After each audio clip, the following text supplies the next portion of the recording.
halkan oo garoonka Cigaal International Airport ee caasimadda Hargeysa gudoomiyaha hay'adda dhawrista tayada Soomaaliland mudane Muuse Xasan Xaaji Yuusuf iyo agaasimaha guud ee hay'addaasi ayaa waxay anba bixiyeen howlwadeeno ka tirsan hay'adda dhawrista tayada Soomaaliland oo tababar ku saabsan shaybaarka hubinta tayada ee la dhigayo magaalada Berbera ku soo qaadan doona dalka Itoobiya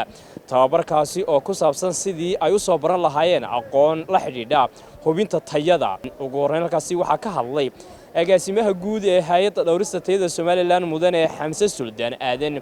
iyo Cabdiraxmaan oo ka socday xarunta East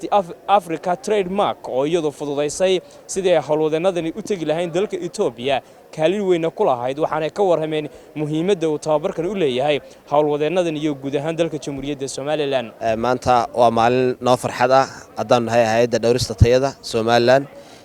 waxa baxaya maanta dufcad kamida laabka oo u baxaysa dalka Itoobiya runtii waxaan sii sagooteynaa kooxda teamka waxaan u rajaynayaa runtii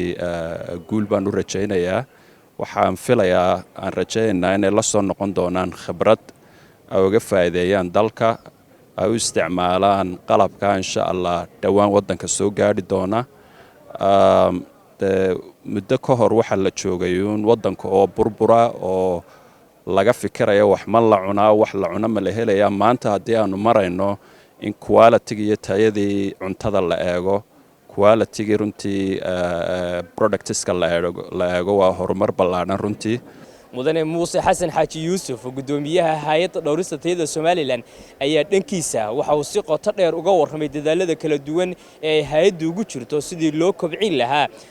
tayada iyo hubinta agabka kala duwan ee dalka Jamhuuriyadda Soomaaliland isla markaasina iyadoo hay'addu ka duulayso arintaasi ay howlwadeenadan u dirayso dalka Itoobiya si ay ugu soo qaataan aqoon la xidhiidha hubinta tayada iyo sidoo kale aqoon la xidhiidha dhinaca shaybaarka tayada farxad weyn bay noo tahay hay'adda dhawrista tayada maanta oo aanu sii macasalaameynayno sii sagootigayno dufcaddii ugu horeysay tababar ku soo qaadanayay dalka aynu jaarka nahay Itoobiya khaasatan qaybtooda Ethiopian NQI ama National Quality Infrastructure oo wada shaqayn iyo heshiis uu naga dhaxeeyay in muddo ah ayay maanta noo suurto gashay inaanu teamkan oo ka kooban guud ahaan 16 laakiin maanta 8 u horeeyay ay baxayaan inaanu halkan ku sii sagootino in cilmiga insha Allah aad u soo baranaysaan dalkiina ee waliba cilmi takhasus ah oo ah shaybaad lagu hubinayo tayada oo markii u horeysay dalkeena insha Allah uu ka hirgeli doono hay'aduna iyo xukuumadan oo madaxweyne Muuse Biixi garwadeen ka yahayna ay hirgelinayso hadii Ilaahay ka dhigo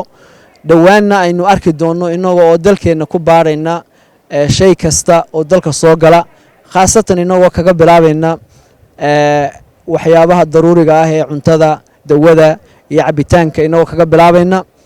waxaanu mahad ballaaran u jeedinaynaa marka ugu horeysa Ilaahay waxaanu kala mahad celinaynaa hay'adda Trademark East Africa oo Cabdiraxmaan oo ah muxuu ahaa wakiilka Soomaaliland u fadhiya oo isna halkan teamka naga sii muxuu ahaa aanu ku sii sagootigeyno dadaal badanna aanu ay muxuu ahaa runantii dadaal badanna nala galeen in ay arrintan hirgasho waxaanu kala mahad celinaynaa qaybtooda Itoobiya oo iyaguna qaabilay soo dhaweynta iyo isku dubaridda barnaamijkan waxaanu rajaynaynaa guul iyo inta ay soconayaan cilmigaasi in aad ka faa'iideysataan in uu noqdo hadhow cilmi insha Allah aynu ku shaqayn doono laabkeena muxuu ahaa tayada muxuu ahaa Berbera aynu ka hirgelinay iyo cilmiga guud ahaan muxuu ahaa aynu ku shaqayn doono hubinta tayada qaybo ay ka kooban yihiin waa qaybo khaasatan specialist ah oo ay waliba ku helayaan in ay practical wixii u soo sameeyaan qaybta baarista microbiology-ga qaybta baarista muxuu ahaa chemical testing-ka iyo qaybta muxuu ahaa hubinta tayada ama waxa la yiraahdo standard and certification heertayeedka iyo hubinta tayada qaybahaas oo aad iyo aad muhiim u ah in si practical ah aad maanta u soo qaadataan oo ugu soo muxuu ahaa muddada inta